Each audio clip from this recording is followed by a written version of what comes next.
오늘 말씀의 제목은 시련이라는 포장지 속에 들어있는 선물, 시련이라는 포장지 속에 들어있는 선물이라는 제목으로 말씀을 전하겠습니다. 우리 성도님들 중에 시련을 좋아하시는 분 혹시 계십니까? 계시면 한번 손을 들어보시기 바랍니다. 좋아하는 사람 저밖에 없네요. 시련을 좋아하는 사람은 없는 것 같습니다. 그런데 우리는 왜 시련을 주님 안에서 겪느냐 하면은 이 제목에 나와 있습니다. 주님은 우리를 가장 좋은 걸 주실 때 그냥 주시지 않고 시련이라는 포장지에 싸서 이렇게 주십니다. 그래서 주님께서 우리에게 그 귀한 것을 잃어버리지 않고 안전하면서도 또 합당한 때에 그 잘 전달될 수 있게 하시기 위해서 그렇게 하시는 것입니다. 시련을 영어로 하면 테스트라고 말할 수 있는데 하나님 우리를 테스트하십니다. 시련이라는 것을 통해서 테스트하시는데 이 테스트를 왜 하시느냐 하면은 신뢰받는 성숙한 사람이 될 수 있도록 하기 위해서 그렇게 하시는 것입니다. 신뢰받는 성숙한 사람. 이걸 또 다르게 표현하면 어떻게 표현할 수 있겠습니까? 선물의 가치를 인정할 줄 아는 사람이라고 표현할 수 있겠습니다. 주님이 주시는 선물의 가치를 인정할 줄 아는 사람, 성숙한 사람입니다. 하나님이 주시는 것이 귀한 것으로 여기고 받을 수 있는 사람은 성숙한 사람입니다. 하나님은 성숙한 사람에게 귀한 선물을 주십니다. 그렇게 해서 시련이라는 것을 통해서 하나님은 우리에게 가장 좋은 것을 주십니다. 우리가 읽었던 말씀은 17절에도 나오죠. 온갖 좋은 은사와 온전한 선물이 다 위로부터 온다고 했습니다. 하늘로부터 하나님 아버지께로부터 온다고 말씀을 해주고 있습니다. 그러면 왜 이런 좋은 선물이 시련이라는 포장지 속에 들어오는가 하면은 우리에게도 준비할 시간이 필요하기 때문에 그렇습니다. 만약에 어린아이에게 다이아몬드를 줬다고 생각해 보십시오. 다이아몬드. 아주 귀한 거죠. 근데 그 아이는 그 다이아몬드를 사탕하고 바꿀 수 있습니다. 그렇지 않습니까? 그 아이는 자기가 지금 달콤한 사탕과 다이아몬드를 바꿀 수 있습니다. 왜냐하면 그 아이는 어리기 때문에 그렇습니다. 그래서 부모가 다이아몬드를 어린아이에게 주지 않는 이유는 사탕하고 바꿔버릴 수 있기 때문에 걔가 클 동안 기다렸다가 주는 것입니다. 성숙해질 때까지. 그렇게 해서 기다렸다가 그것을 인정할 줄 알고 그 가치를 알 때까지 기다렸다가 그 아이에게 다이아몬드를 주는 것입니다.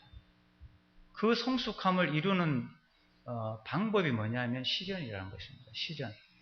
그 어려움을 통해서 우리가 하나님의 선물을 받기에 합당한 사람이 될 수 있도록 하기 위해서 그런 시련을 우리에게 주신다는 것입니다. 그런데 중요한 것은요, 하나님께서 우리에게 주시는 대부분의 것이 다 이런 식으로 전달됩니다. 그냥 툭 선물을 주시는 것이 아니라 귀하면 귀할수록 더 가치 있는 것이면 가치 있는 것일수록 주님은 우리에게 주실 때 우리의 성숙함을 기다렸다가 우리에게 그것을 주신다는 것입니다. 우리가 아브라함을 한번 생각해 보시기 바랍니다. 아브라함에게 75세 때 아들을 줄 것이라는 약속을 하셨죠. 그런데 왜 25년이 필요했습니까? 왜 100살이 되었어야 그 아이를 선물로 주셨을까요? 아브라함은 기다리지 못했습니다. 기다리지 못하니까 어떻게 됐어요? 이스마엘이라는 열매를 맺었습니다. 이스마엘이라는 열매, 그 열매는 온전한 열매가 아니었고 주님이 기대하시는 열매가 아니었습니다. 기다리지 못하니까 그런 열매를 맺는 것입니다. 주님은 25년 더 기다려야 하는 것이죠. 25년 더 기다려야만 이삭이라는 온전한 선물이 배달될 수 있기 때문에 그 25년이 필요했다는 것입니다. 그래서 주님은 우리에게 가장 좋은 것을 주실 때 기다림을 요구하십니다.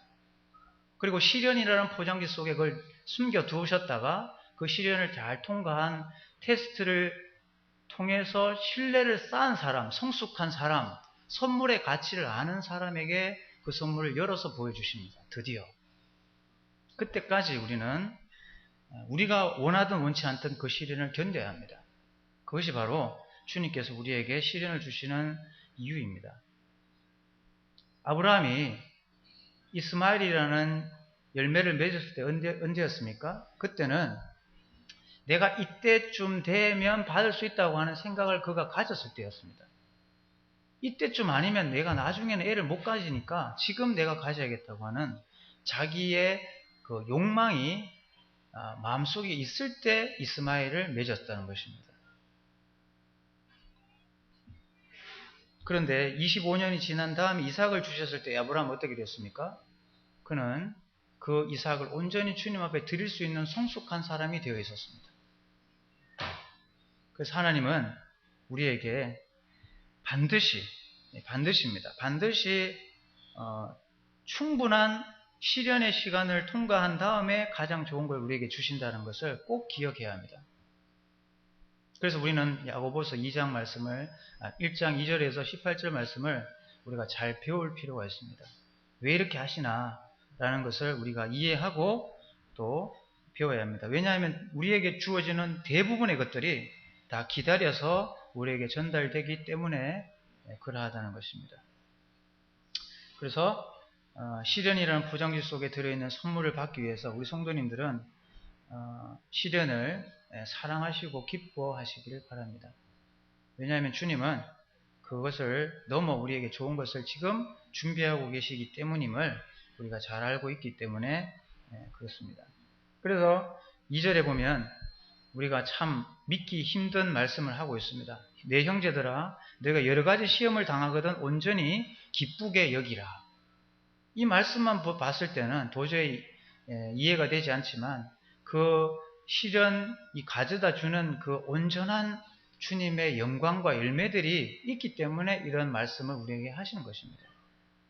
그래서 시련을 당하시면 이제 기대를 하시기 바랍니다. 주님이 내게 뭘 주시려고 지금 이런 시련을 통과하게 하시나 그러한 것들을 기대하시기를 바랍니다.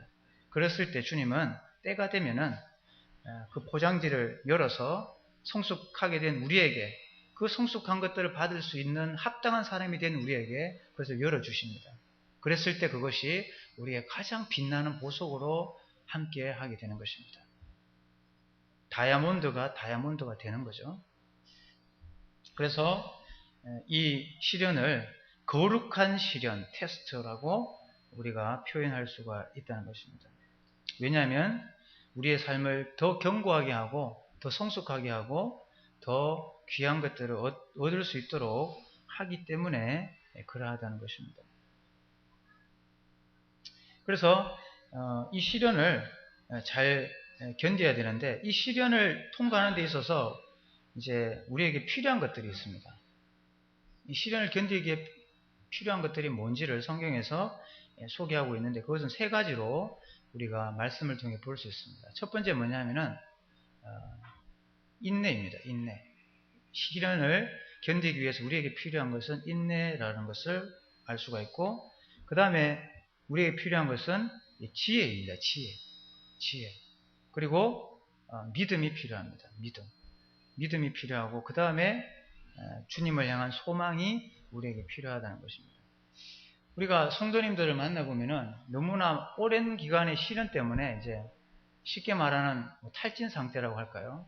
그런 것들이 와 있는 것을 보게 됩니다. 소망도 없고 믿음도 없고 거기에 대한 인내할 마음도 없고 그리고 또 그냥 힘이 쭉 빠진 가운데 살아가는 모습을 보게 됩니다.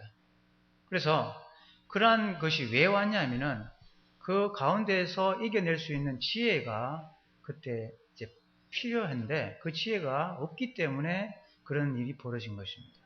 그래서 인내하는 가운데 가장 온전한 것이 이제 주어지는데 그런 가운데서 지혜가 만약에 부족하게 될 때 어떻게 하라고 하냐면 그것을 주시는 하나님께 구하라고 이렇게 말씀하고 있습니다. 구하라. 무엇을 구하라는 것입니까? 우리에게 다 떨어져 버린 지혜를 구하라는 것입니다. 지혜. 우리가 힘이 빠질 때 그냥 그 상황 가운데 주저앉는 게 아니고요. 기도를 하는데 어떤 기도를 하냐면 이 상황을 이겨낼 수 있는 주님 지혜를 달라고 하는 기도를 그때 해야 하는 것입니다. 그러한 시련 가운데 이겨내지 못하면 이런 마음이 우리에게 일어나게 됩니다. 어떤 마음입니까? 주님 왜 내게 이런 시련이 와 있습니까? 왜 내가 이런 걸 겪어야 됩니까? 라고 하는 마음이 내 마음속에 일어납니다. 그렇지 않습니까? 내가 왜 이런 시련을 겪어야 해요? 난 좀 편하게 살고 싶은데 도대체 왜 이러십니까? 라고 하는 마음이 우리에게 일어나게 됩니다. 왜 이런 생각을 하게 됩니까? 우리에게 지혜가 부족하기 때문에 그렇습니다. 지혜가 부족하기 때문에. 우리가 이제 수요 기도 집회 때 이제 에스더 말씀이 끝나고 이제 이번 주부터 욥기를 들어가는데 욥의 인내를 우리가 말씀을 통해 배울 수 있습니다. 욥은 사실 많은 시련을 겪은 사람이죠. 욥의 시련을 지켜보는 것만으로도 좀 우리가 참 답답하지 않습니까? 그 끊임없는 시련들, 그런 것들이 멈추지 않는 걸 보면서 야 과연 언제까지 갈 거냐라고 하는 마음이 들 정도로 아주 지루하게 이렇게 이어지는 것을 볼 수 있습니다. 그래서 욥은 어떻게 합니까? 똑같이 이야기하죠. 주님 왜 도대체 나에게 이런 시련을 주십니까? 이렇게 고백하는 욥을 볼 수 있습니다. 그런데 참 신기하게도 마지막에 욥기 42장에 가보면 욥이 표현이 달라진 것을 보게 됩니다. 어떤 표현을 하냐면 내가 주께 대하여 귀로 듣기만 하였사오나 이제는 눈으로 주를 배움나이다. 이런 표현을 합니다. 이제는 주님을 눈으로 배움나이다. 이게 무슨 말입니까? 주님께서 보는 눈으로 내 시련을 보기 시작했다 이 말입니다.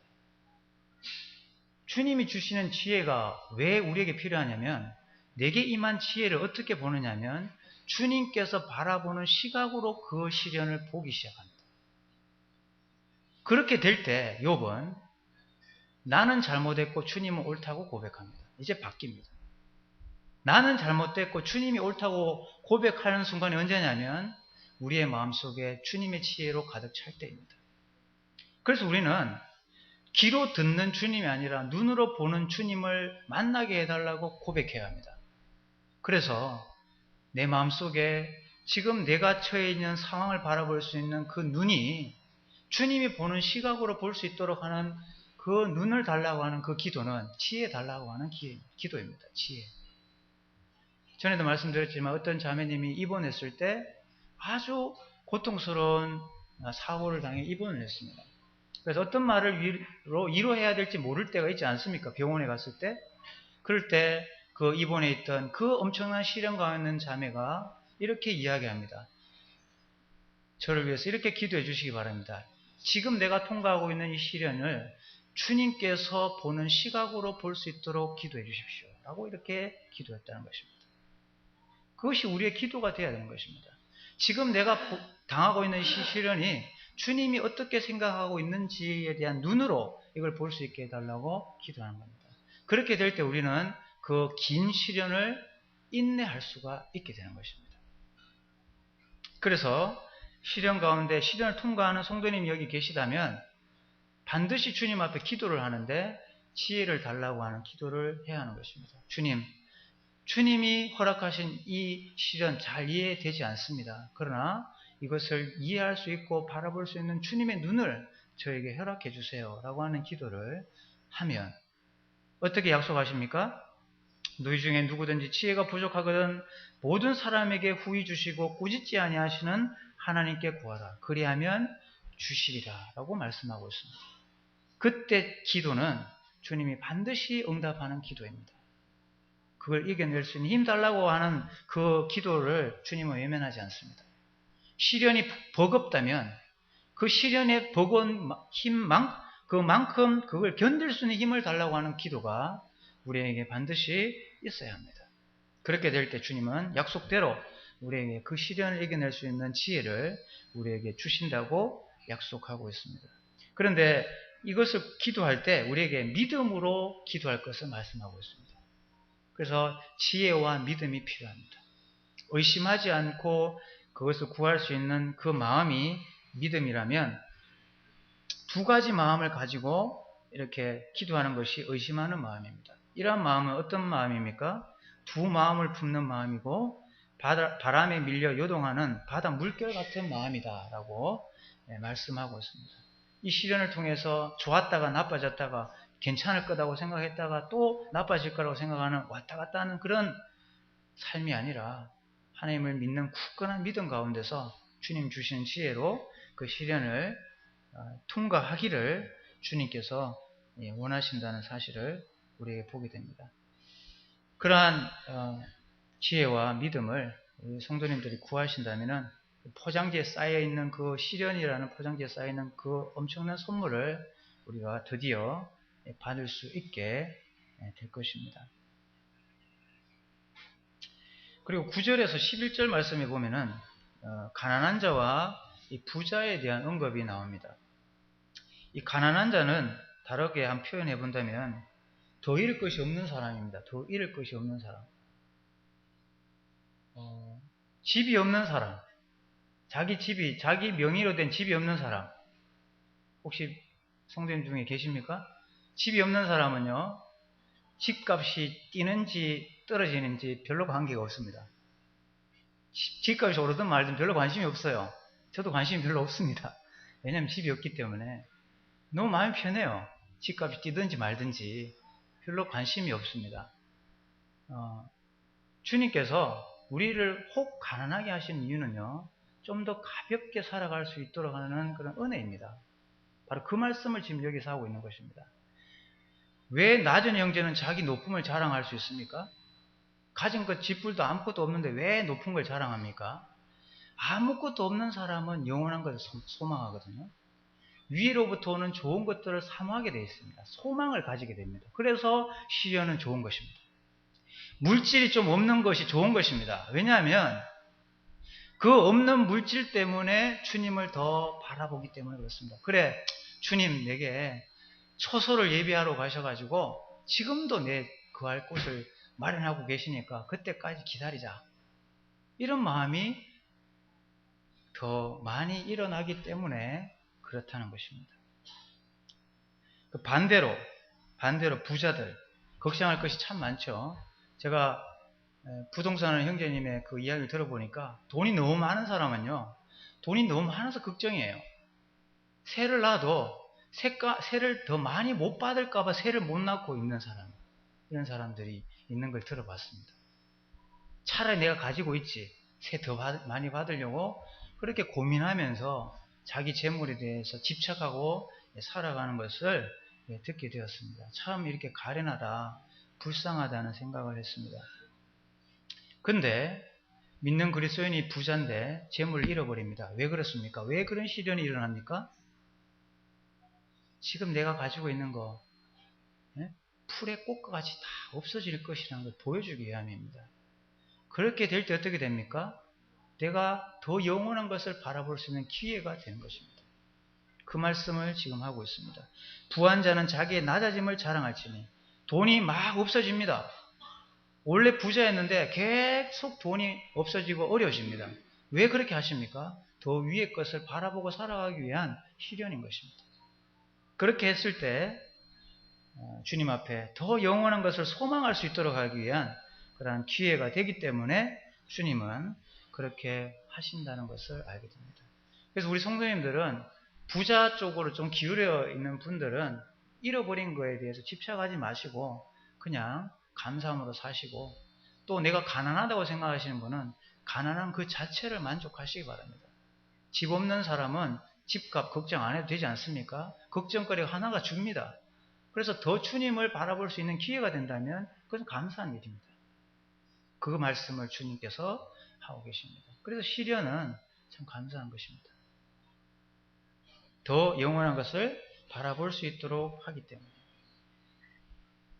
죽기밖에 더 하겠습니까? 이런 말씀하죠. 죽기밖에 더 하겠냐? 이런 말씀하지 않습니까? 우리가 시련을 받는데 죽기밖에 더 합니까? 그렇죠? 그러니까 견뎌보시기 바랍니다. 죽으면 순교고, 그렇지 않습니까? 그러면 하나님 앞에 생명의 물러감을 받습니다. 그래서 지금 견디고 있는 삶, 믿음을 가지시고 또 인내를 가지셔서 견디시기 바랍니다. 죽지 않습니다. 그리고 주님이 지켜주십니다.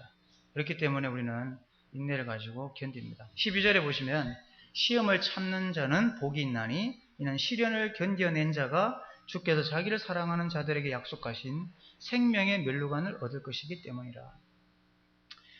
우리가 시험을 많이 참으면 우리의 면류관이 더 빛납니다.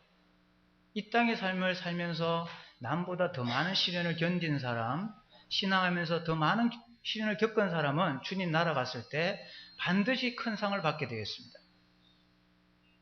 주님의 약속입니다.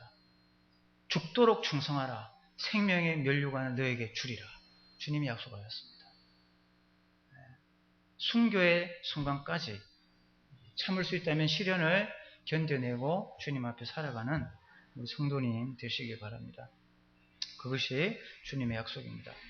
그런데 오늘 여기 보시면 이 거룩한 시련이 있는가 하면 거룩하지 않은 시험, 다른 말로 유혹이 있다는 것을 우리에게 말씀해 주고 있습니다. 거룩하지 않은 시험, 유혹이 있습니다. 이 유혹은 어떤 것입니까? 하나님께로부터 오는 것이 아니라 타락하고 패역한 우리 자신의 본성으로부터 온다고 말씀하고 있습니다. 거룩한 시련과 거룩하지 않은 시험의 차이가 있다면 무엇이겠습니까? 그것은 이 우리를 유혹하는 것들은 포장지가 좋다는 것입니다. 포장지. 아까는 포장지가 안 좋았죠. 시련이라는 포장지였습니다. 그 겉은 어려운 거지만 속은 좋은 것이었죠. 그런데 우리를 시험하는 유혹은요, 겉은 좋아 보입니다. 아주 화려해 보입니다. 그러나 그 속은 사망입니다. 그 속은 사망이라고 성경은 말씀하고 있습니다. 그래서 하나님이 원하시는 때에 주시고자 하는 것을 기다리지 못한 사람은 유혹에 넘어가기 쉽습니다. 유혹에 넘어가는데 그 유혹은 자기 욕심에 끌려 미혹되었기 때문에 미혹되고 유혹을 받는다고 성경은 말씀하고 있습니다. 미끼는 어떤 것입니까? 미끼가 어떤 겁니까? 미끼. 물고기가 먹는 미끼가 어떤 겁니까? 물고기를 속이는 거 아닙니까? 좋아 보이도록 하는 거. 이게 미끼죠. 유혹은 바로 미끼입니다. 우리의 삶의 미끼. 겉은 좋아 보이는데 속은 형편없는 것. 이렇게 표현할 수가 있다는 것입니다. 그러한 미끼에 우리의 자신을 들이지는 말아야 되는 것입니다. 왜 사람들이 시험을 받느냐 하면은 하나님이 주시고자 하는 시간까지 기다리지 못하고 내가 채우리라 라고 하는 마음을 가질 때, 욕심이 생길 때 유혹에 넘어가는 것입니다. 이 아브라함이 이삭을 기다리다가 이스마엘을 놓은 이유가 뭡니까? 넘어간 거죠. 유혹이라는 것에 넘어갔습니다. 더 많이 못 기다리는 것은 다른 말로 하면 유혹에 넘어갔다는 이야기입니다. 뭔가에 넘어갔다 이 이야기입니다. 그래서 주님이 원하시는 가장 좋은 것들은 아버지께로부터 오는 것인데 그것은 바로 때가 있습니다. 때가. 그 때를 못 기다리면 유혹에 넘어갑니다. 그래서 지나치게 내가 부유해지려고 하는 거 유혹에 넘어가기 딱 좋습니다. 주님이 허락한 물질에 만족하지 못하고 내가 좀 더 벌리라 라고 하는 마음을 가지는 순간 주님이 보여주는 것이 아닌 마귀가 쳐놓은 미끼에 내가 걸려들기 쉽다는 겁니다. 그게 유혹에 넘어가는 것입니다. 그 유혹은 바로 욕심이 잉태한 것입니다. 욕심이 잉태한 것. 그 욕심 때문에 유혹에 넘어갈 수밖에 없다는 것을 우리에게 말씀해 주고 있습니다. 그래서 거룩한 시련, 테스트는 주님께로부터 오는 것이지만 그 가운데서 내가 스스로 자처하는 유혹을 받을 수 있다는 것입니다. 그건 욕심 때문에 그렇습니다. 욕심을 버려야 합니다. 그렇게 할 때만 우리가 하나님 앞에서 거룩한 시험을 받는 가운데 좋은 것을 얻는 길이고 또 그것에서 넘어가서 또 유혹을 받게 되면 나중에 결과가 아주 좋지 않다는 사실을 우리에게 말씀을 해주고 있습니다. 그래서 기다림 없는 좋은 것, 기다림 없는 좋은 것은 욕심입니다. 기다림 없이 좋은 것을 받으려고 하는 것은 욕심입니다. 그래서 일정한 시간을 못 기다리고 내가 지금 취하리라 하면 욕심입니다. 그 욕심은 바로 유혹에 넘어가기 쉽기 때문에 주님 앞에서 우리의 마음을 잘 살펴보고 또 살아갈 필요가 있다는 것을 알게 됩니다. 항상 좋은 것은 위로부터 옵니다. 위로부터. 그래서 아버지 하나님께서 주실 때까지 기다리는 방법 외에는 없습니다. 기다렸다가 받는 방법 외에는 없습니다.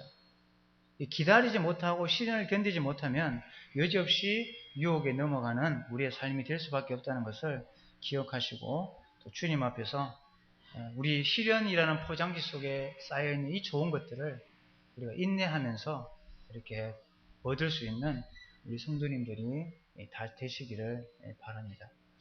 전 세계에는 쓰레기 섬이 5개나 있다고 합니다. 쓰레기 섬. 그 쓰레기 섬이 5개나 있는데 그 섬이 왜 생겼냐면은 기류, 그 해류의 영향에 의해서 생긴 건데 갑자기 해류가 속도가 작아지면서 전 세계에 있는 쓰레기가 모인다고 합니다. 그 쓰레기 양은 태평양의 8.1%가 되고 한반도의 40배가 된다고 합니다. 크기가 쓰레기가 이렇게 모이는 것이죠. 그것이 5군데나 있다는 것입니다. 그러한 것을 이렇게 보게 되는데 우리의 삶 속에 우리가 하나님을 기다리지 못하고 견디지 못하고 살아간다면 우리의 삶 속에 뭐가 쌓일까요?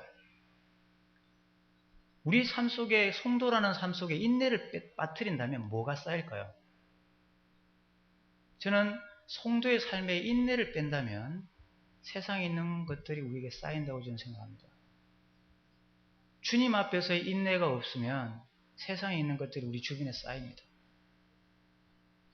쓰레기가 모이는 곳은 쓰레기통이 되는 거죠. 우리는 세상에 있으면서도 존귀한 자임에도 불구하고 우리는 어쩌면 쓰레기와 함께 살아갈 수가 있습니다. 왜? 어떻게 하면요? 인내하지 못하면. 인내하지 못한다는 말은 유혹에 넘어갔다는 이야기고 욕심에 이끌려 산다는 이야기고 그렇게 살면 내 주변에 머무르는 것들이 좋은 것이 머무를 수가 없습니다. 그래서 성도에게서의 시련을 견디는 인내를 빼면 아무것도 아니다라고 말할 수가 있습니다. 그래서 우리 성도님들은 시련을 기뻐하는 걸 넘어서 그 시련을 인내하시고 견디시기 바랍니다. 그래야 좋은 것이 내게 위로부터 주어집니다. 그러면 내 주변이 좋은 것들로 채워진다는 사실을 잊지 마시기를 바랍니다. 그래서 시련이라는 것은 우리의 삶 속에 거친 파도입니다. 파도가 없으면 인내할 이유가 없고 우리의 삶 속에 하나님 앞에서의 정결한 성숙함도 없습니다. 그래서 성도의 신앙을 풍차에 비유를 많이 하죠. 풍차는 어떤 겁니까? 바람을 바다에 도는 거죠. 바람이 세면 셀수록 풍차는 더 빨리 도는 것입니다. 성도에게 있어서 시련의 그 강도가 센 것은 더 많은 위로부터 좋은 것들이 내게 내려오도록 하기 위한 주님의 일하심이라는 것을 알 수 있습니다. 내 삶의 풍차가 더 빨리 돌면 기뻐하시기 바랍니다. 더 시련에 기쁘면 기쁠수록 더 기뻐하시기 바랍니다. 왜냐하면 이 도는 속도만큼 주님의 좋은 것이 내게 더 강력하게 임하기 때문임을 우리는 생각할 수 있기 때문에 그렇습니다. 그래서 온갖 좋은 은사와 온전한 선물을 위로부터 주시는 아버지를 기다리면서 내 주변에 가장 좋은 것들이 다 가꾸어질 수 있는 그러한 삶이 될 수 있도록 잘 가꾸는 것입니다. 그 방법은 뭐냐면 유혹에 넘어가지 않는 것입니다. 욕심 따라 살지 않는 것입니다. 집 없는 사람은 집 얻으려고 욕심 부리지 말고 살면 됩니다. 그냥 월세에 만족하고 주님 앞에 감사하고 살면 되는 것입니다. 그것이 바로 주님이 우리에게 허락한 삶이면 견디는 것이죠. 견디고 사는 것입니다. 그렇게 할 때 주님은 그 삶 자체를 성숙함을 보시고 기뻐하십니다. 그러면 그 잘 견딘 테스트를 끝마친 그 사람에게 반드시 선물을 탁 제시합니다. 눈에 보이는 선물을. 수고했다고 하면서. 그것이 바로 주님의 방법이라면 우리는 눈 감고 그 시련을 이겨내야 되는 것입니다. 마지막으로 18절의 말씀에 보시면 그가 그 피조물 중에 우리로 한 첫 열매가 되게 하시려고 자기의 뜻을 따라 진리의 말씀으로 우리를 낳으셨느니라. 우리를 한마디로 표현하면 이렇게 표현할 수 있습니다. 진리로 탄생한 사람. 진리로 탄생한 사람. 그래서 우리의 삶 속에 진리 빼면 우리 생명이 없습니다. 진리 빼면 생명이 없습니다. 그래서 진리로 우리를 낳으신 그 주님의 뜻을 따라 살아가는 방법, 진리에 우리의 삶을 묶어 드리는 것입니다. 그래서 우리는 약속 때문에 소망을 가지고 인내하고 지금 상황을 견디는 것입니다. 우리 학교에 가서 여자분들이 체력장 할 때 턱걸이를 하는데 턱걸이 이렇게 하는 게 아니고 어떻게 합니까? 매달려가 견디죠. 정말 속된 말로 아주 깡다구 있는 사람은 1분까지 견디더라고요. 아주 이를 악물고 이렇게 견디는 모습을 보게 되었습니다. 우린 그렇게 견디는 겁니다. 주님 안에서. 인내가 그런 것입니다. 이를 악물고 그 자세 그대로 턱걸이에 턱을 매단 채 기다린 것처럼 우리는 그렇게 견디는 겁니다. 이게 인내입니다. 이렇게 할 때 주님은 점점 성숙해져가는 우리의 모습을 지켜보면서 때가 됐을 때 위로부터 온갖 좋은 은사와 갖가지 선물을, 온전한 선물을 우리에게 탁 제시하십니다. 우리 성도님 어떻게 하시겠습니까? 견디시겠습니까? 유혹에 넘어가시겠습니까? 이건 우리의 선택입니다. 난 실은 필요 없습니다.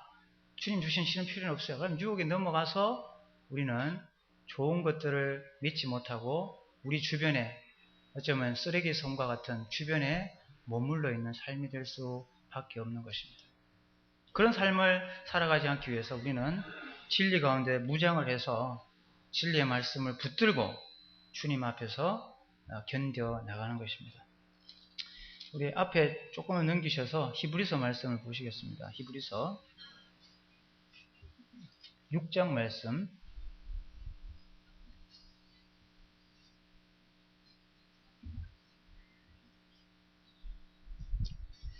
히브리서 6장 13절입니다. 하나님이 아브라함에게 약속하실 때 가리켜 맹세할 자가 자기보다 더 큰 이가 없으므로 자기를 가리켜 맹세하여 이르시되 내가 반드시 너에게 복주고 복주며 너를 번성하게 하고 번성하게 하리라 하셨더니 그가 이같이 오래 참아 약속을 받았느니라. 여기 15절을 그가 이같이 오래 참아 약속을 받았느니라 이렇게 되어 있는데 이것을 세번역에서 보면 또 다르게 표현을 해놨는데 인내를 가지고 이 약속을 받았고 기다렸더니 마침내 그 약속을 받았다 이렇게 되어 있습니다. 이 약속이 그 약속으로 바뀌었습니다. 그 말이 뭐냐면 처음에 해주신 약속은 눈에 보이지 않는 이삭이었습니다. 그런데 기다린 결과 이 약속은 그 약속, 눈에 보이는 약속으로 바뀌었다는 것입니다. 그것이 바로 15절에 담겨있는 말씀입니다. 우리 성도님들 어떤 말씀을 붙들고 지금 시련을 견디고 계십니까? 그 약속이 반드시 눈에 보이는 선물로 변화될 때가 있습니다. 그때까지 주님께서 말씀하신 대로 시련을 인내로서 기뻐하시고 견디시기 바랍니다. 그렇게 될 때 주님은 우리에게 가장 좋은 선물을 우리에게 펼쳐 보일 때가 있다는 것을 발견할 때가 있는 것입니다. 그래서 그러한 삶이 우리 성도의 삶이라는 사실을 기억하시고 지금 하시던 대로 주님을 의지하고 시련 가운데 승리하시기를 바랍니다. 잠깐 기도하고 마치겠습니다.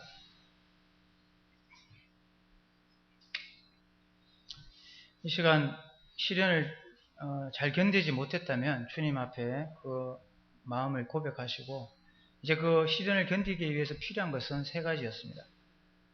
그것은 주님을 그 시련을 잘할 수 있는 지혜와 믿음과 그리고 소망이었습니다. 이 세 가지를 달라고 기도하시고 또 잘 참아서 또 주님께서 주시는 상을 꼭 받고 또 귀한 선물을 받을 수 있는 사람이 될 수 있는 그런 삶으로 드려질 수 있도록 하는 기도를 하시기 바랍니다.